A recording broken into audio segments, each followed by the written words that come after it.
Allez, bienvenue dans cette nouvelle vidéo, je m'appelle François Bellé, je suis naturopathe et j'aide les personnes qui veulent perdre du poids et retrouver de l'énergie au quotidien à atteindre leurs objectifs grâce à l'alimentation cétogène et au jeûne intermittent. La vidéo que tu vas voir est tirée d'un de mes directs que je fais sur Facebook et Instagram tous les jeudis. Alors je t'ai gardé que les meilleurs moments. Si ça te dit d'y participer et d'y assister, je t'invite simplement à regarder en description, je t'ai mis les liens vers mes différents réseaux sociaux pour que tu puisses me suivre et assister à mes directs. Si ça n'est pas déjà fait, je t'invite à t'abonner à la chaîne et à activer les notifications. Ça te permettra d'être averti dès que je sors une nouvelle vidéo. Et dernière chose, avant de passer à la vidéo, je t'invite à télécharger mon kit de démarrage cétogène. Je t'ai mis le lien juste en dessous en description. Dedans, tu trouveras une formation pour voir toutes les bases de l'alimentation cétogène. Tu trouveras également le guide du jeûne intermittent dans lequel je décris tous les jeûnes intermittents possibles pour que tu puisses savoir lequel est parfaitement adapté à ton cas. Et enfin, tu trouveras un plan alimentaire sur 7 jours cétogène avec les listes de courses et les recettes pour que tu puisses démarrer de la meilleure des façons et sans te prendre la tête. Ok, allez, je te laisse regarder ça juste en dessous ou tu cliques sur la petite fiche qui apparaît en haut à droite de ton écran. Allez, c'est parti pour la vidéo, je te souhaite un bon visionnage. Bienvenue à tout le monde aujourd'hui, vidéo un petit peu particulière, parce que j'ai voulu décider d'un titre un petit peu qui rentre un peu dedans. Ça s'appelle les 9 pires aliments que les médecins conseillent. Alors un petit je les expliquer le pourquoi de ce titre. Moi, vous le savez peut-être pas, ou vous le savez peut-être, je fais l'alimentation cétogène pour des problèmes de migraine chronique qui me bouffent la vie depuis mes 25 ans. D'ailleurs, j'ai 40 ans aujourd'hui, c'est mon anniversaire. Voilà, donc ça fait 15 ans que j'ai ce souci-là. Et jamais un seul docteur ne m'a parlé de mon alimentation pour guérir ça. Bon, il a suffi que je mange cétogène pour le guérir. Ça, c'est encore un autre sujet. Par contre, j'ai fréquenté les différents docteurs pendant des années et des années. Donc, on parlait aussi quand même un petit peu alimentation. Et du coup, ils me conseillaient des trucs qui, avec le recul, maintenant, me font un peu halluciner. Alors, je dis pas que c'est tous les docteurs qui font ça. Heureusement, de plus en plus de docteurs ont... commence un petit peu à ouvrir les yeux sur ce qui est bon et ce qui est pas bon. Donc je veux pas mettre l'opprobre sur l'ensemble des docteurs, bien entendu, mais c'est ce qu'on entend malheureusement encore trop souvent, je trouve. Mais malheureusement, vous allez voir que les aliments qu'on voit là, pendant très longtemps, ça a été des aliments qui ont été mis en avant comme bons pour la santé, alors que on va voir qu'au final, c'est pas tellement le cas, et encore plus pour votre poids, hein. Là, on part vraiment très loin. Donc, premier aliment à éviter, ou du moins à réduire vraiment grandement, ce sont les fruits très sucrés. D'accord? Donc d'ailleurs, c'est pour ça que je vous ai mis un petit commentaire juste en dessous. Vous avez un commentaire épinglé, que ce soit sur Facebook ou Instagram, avec une liste des différents fruits, alors qui sont trop sucrés, et des fruits low carb, comme on dit, pour le cétogène notamment. Donc si vous voulez avoir cette liste, vous allez dessus, vous pouvez le télécharger. Donc pourquoi je vous dis de faire attention à ça? Les fruits, c'est du fructose dedans. Le fructose, c'est un sucre, d'accord? Et quand on voit certaines quantités de sucre dans certains fruits, donc que ce soit les fruits les plus sucrés, vous regardez la liste, mais bon, les bananes, les pommes, etc. Et quand on se dit qu'il y a des personnes qui en mangent, je sais pas, peut-être 4, 5, 6 par jour, c'est juste énorme. Énorme. Ça, il faut bien comprendre que les fruits, ok, c'est des choses, c'est des aliments connus comme sains, ok, mais ça reste du sucre, d'accord, du sucre. C'est quelque chose qui va faire exploser vos niveaux d'insuline, d'accord. Si vous voulez perdre du poids, c'est vraiment pas la meilleure des solutions. Moi, en contrepartie, je vous conseille vraiment de rester sur des fruits, d'accord, mais faible en glucides, donc comme on dit, low carb, beaucoup plus intéressant. Donc généralement, c'est toutes les baies, vous avez le melon, vous avez la pastèque, vous avez le pamplemousse aussi. Alors vous allez me dire, c'est pas forcément toujours de saison, d'accord? C'est pas grave. Je veux dire, on n'est pas obligé de manger toujours les fruits de saison qu'il y a. Si parmi les fruits de saison que vous pouvez avoir que des fruits très riches en sucre, franchement, évitez. Moi, je vous le conseille. Restez sur les moments où vous avez des fruits low carb à disposition. Si vous en foutez d'avoir accès, de manger uniquement des fruits de saison, donc vous pouvez accéder aux différents types de baies.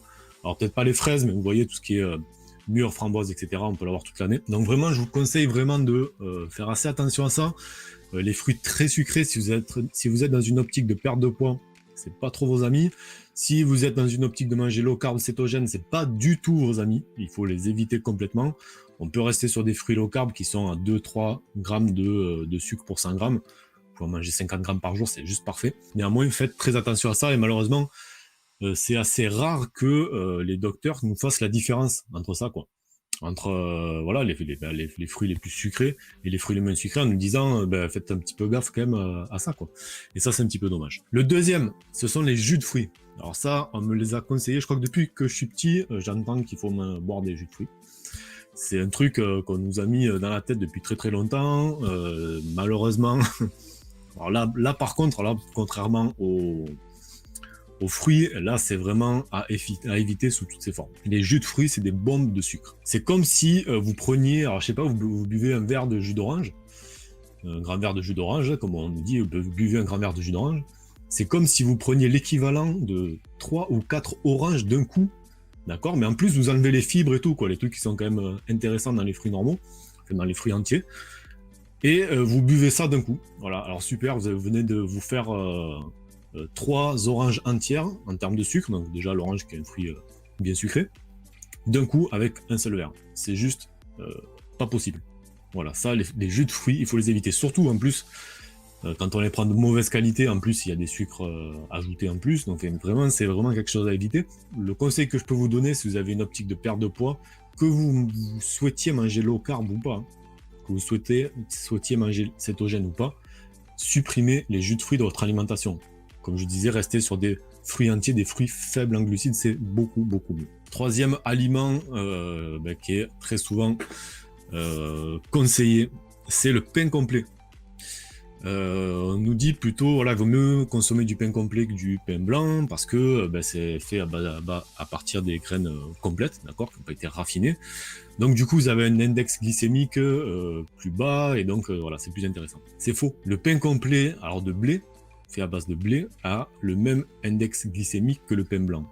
D'accord? Donc déjà, en termes de pic d'insuline, enfin de rapidité de pic d'insuline, c'est la même chose. Si c'est mélangé à des farines d'orge, d'avoine, de seigle, déjà, on a l'index glycémique qui descend un petit peu, donc c'est un peu plus intéressant si vous êtes notamment sur un régime IG bas. Néanmoins, si vous êtes plutôt sur une alimentation low carb cétogène, comme je le recommande, le pain complet, c'est un gros apport en glucides, d'accord? Donc ça va fortement impacter votre taux d'insuline, même si avec un IG bas, hein, au final, voilà, le taux d'insuline va monter sans problème. Et surtout, autre gros défaut, à mon sens, c'est que c'est inflammatoire, enfin, par rapport au gluten, bien sûr, que ça contient. Alors, petite parenthèse par rapport à ça, peut-être que tu penses que tu n'es pas intolérante au gluten ou intolérant au gluten. Ça c'est un truc un petit peu en ce moment, enfin, ça fait quelques mois, quelques années qu'on entend énormément parler, les gens intolérants au gluten, en plus un petit peu montré du doigt en regardant, ouais, regardez ces gens, on se moque un peu d'eux et tout, moi je trouve ça un peu abusé, alors que on se rend compte qu'en fait il y a énormément de gens qui ont ce problème là, d'accord? Ce problème d'intolérance au gluten, ça vient notamment des porosités intestinales, d'accord?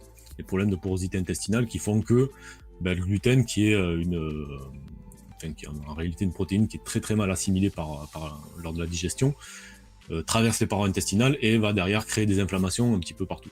En fait, on peut pas savoir vraiment si on a ce problème, d'accord, de porosité intestinale, sans faire le test d'arrêter le gluten. Si vous avez du mal à perdre du poids, si vous vous sentez mal, souvent la journée un petit peu, je sais pas, vous vous sentez soit dans le brouillard, enfin vous sentez qu'il y a un truc qui va pas, vous êtes souvent fatigué, etc. Faites l'essai de supprimer le gluten de votre alimentation pendant, je sais pas, 2-3 semaines. Et voyez ce que ça fait.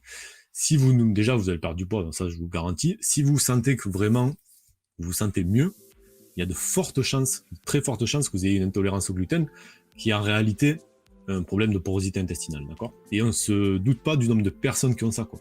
Donc pour moi, à éviter, comme l'ensemble des pains en général, notamment si tu suis une alimentation cétogène, bien entendu, ou du moins à réduire. Si tu ne suis pas une alimentation cétogène, même si tu es sur du low carb plus libéral, que tu manges un petit peu de pain, pas de problème, mais il faut vraiment pas en abuser et surtout pas prendre ça pour un aliment santé, parce que c'est pas forcément vrai, d'accord? Quatrième point, c'est les céréales. Les céréales qu'on nous conseille, bien sûr, hein, les docteurs, quand on est petit, il faut que vos enfants mangent des céréales au petit-déj, bien sûr, c'est vraiment très très très important. Deux choses pour les céréales. Les premières, les céréales industrielles, celles qu'on nous a matraquées par le marketing, encore on y revient, à la télé, avec les Kellogg's, les Miel Pops, les Choco Pops et compagnie. Ça, vous enlevez ça de vos placards, vous les jetez à la poubelle, vous en donnez plus à vos enfants, vous en achetez plus, vous en mangez plus. Ça, c'est de la merde en boîte. C'est des produits ultra transformés, donc industriels bien entendu, plein de sucre ajouté, d'accord? Ça contient du gluten, c'est pro-inflammatoire, enfin, il y a rien qui va du tout avec ça.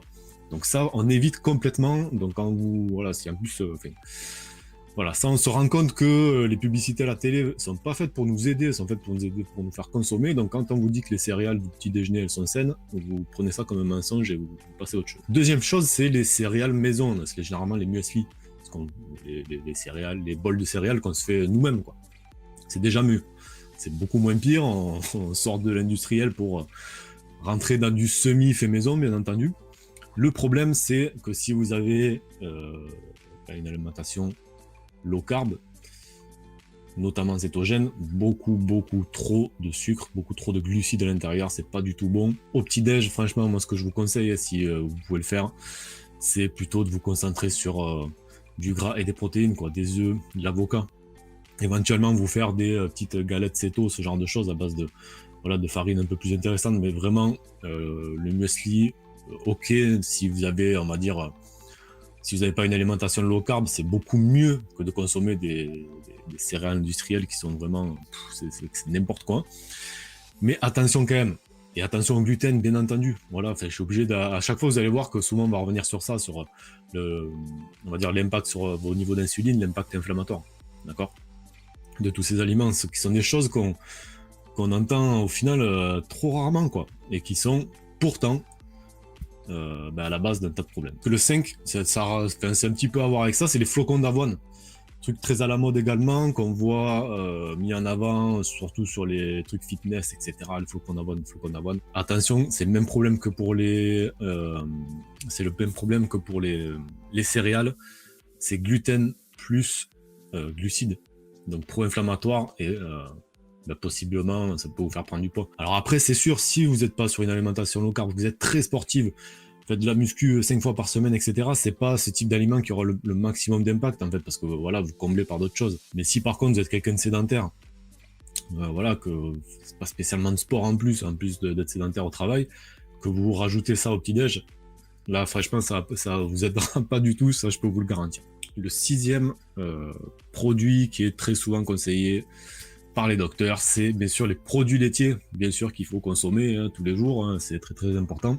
Et en plus, le problème, c'est qu'on nous conseille de les consommer allégés, donc réduits en matière grasse. Donc il faut comprendre une chose, c'est qu'un aliment allégé, donc c'est allégé en gras, c'est pas allégé en sucre, c'est allégé en gras, généralement c'est compensé par un ajout de sucre, d'accord? C'est le fait d'enlever du gras d'un aliment va réduire le goût général, ce qui amène le goût, c'est le gras. Donc on comble avec du sucre. C'est pas toujours le cas, mais ça peut l'être. Donc faites très attention à ça. Alors pourquoi les produits laitiers? Alors je dis pas qu'il faut les supprimer à 100%, quel que soit votre type d'alimentation. Moi je veux dire, je suis en alimentation céto, je peux manger du fromage, du lait j'en bois jamais, mais bon, des produits laitiers je peux en manger, il n'y a pas de problème. Encore une fois, c'est un problème inflammatoire. On parle encore là de porosité intestinale, et notamment de la caséine, d'accord, qui est une autre protéine qui est contenue dans beaucoup de produits laitiers. Cette protéine, pareil, est très mal assimilée lors de la digestion, et si vous avez un problème de porosité intestinale, va traverser le paroi de l'intestin pour aller créer en fait une réponse auto-immune du corps, parce qu'il y a cette protéine inconnue qui arrive et qui fait un peu le bazar. Et la réaction auto-immune, c'est quoi? C'est une réaction inflammatoire, d'accord? Donc ça crée des inflammations, donc ça crée des problèmes. Pour les gens qui participent à mon défi, le premier mois, je leur interdis, je leur demande de ne pas consommer de produits laitiers tout le premier mois. Justement pour ça, pour s'assurer que, au cas où ils aient un problème de porosité intestinale, ça ne mette pas à mal leur entrée en cétose, d'accord? Alors il y en a certains qui n'ont pas ce problème, donc ils peuvent consommer des produits laitiers, il n'y a pas de souci, mais pour le savoir, il n'y a pas 150 millions de solutions, il faut essayer de supprimer les produits laitiers pour s'en rendre compte, d'accord? Le 7e est celui-là, j'espère que vous savez que c'est de la merde, et pourtant c'est conseillé par énormément de docteurs, notamment aux personnes qui ont du cholestérol, c'est la margarine, donc le beurre léger, d'accord? C'est vendu typiquement comme le médicament anti-cholestérol. Alors je ne reviendrai pas sur le cholestérol dans ce live, je vous invite à aller voir une vidéo qui s'appelle Cholestérol, le grand bluff, qui est un reportage qui est passé sur Arte. Si vous voulez un petit peu essayer d'ouvrir des œillères sur le cholestérol et sur ce qui en est réellement à la base du cholestérol, donc Petit spoiler, c'est pas le gras, hein, ok. Enfin, voilà, c'est beaucoup plus compliqué que ça, en fait. Je vous invite à aller voir ça. Bon, la margarine, clairement, c'est quoi? Très inflammatoire. Pourquoi?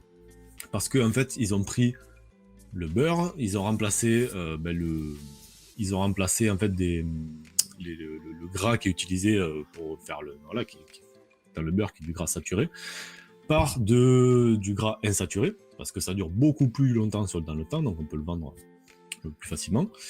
Et en fait, ils l'ont hydrogéné pour qu'il puisse être solide et qu'il redevienne saturé. C'est généralement des gras végétaux comme le tournesol, le colza, le maïs, d'accord, qui sont de base déjà des huiles végétales très riches en oméga 6, donc ils vont avoir tendance à être pro-inflammatoires, et en plus c'est hydrogéné. Je vous invite à aller voir le processus d'hydrogénation des huiles.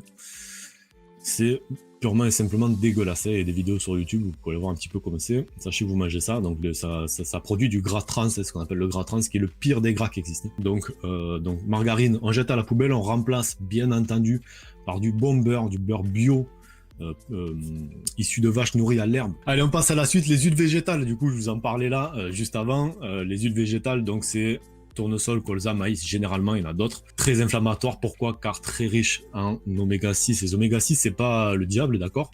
Mais il faut faire bien attention à avoir un bon équilibre entre oméga 3 et oméga 6. Si vous mangez trop d'oméga 6, c'est pro-inflammatoire, d'accord? Donc on fait très attention à ça. Clairement, moi je vous conseille d'y préférer les huiles de coco, l'huile MCT, l'huile d'olive. Clairement, c'est beaucoup mieux, beaucoup moins inflammatoire, et vous aurez beaucoup moins de soucis. Allez, on passe au dernier, au 9e.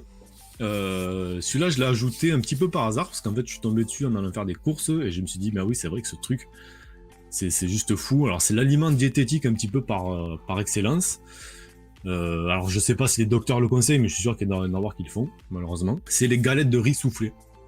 D'accord?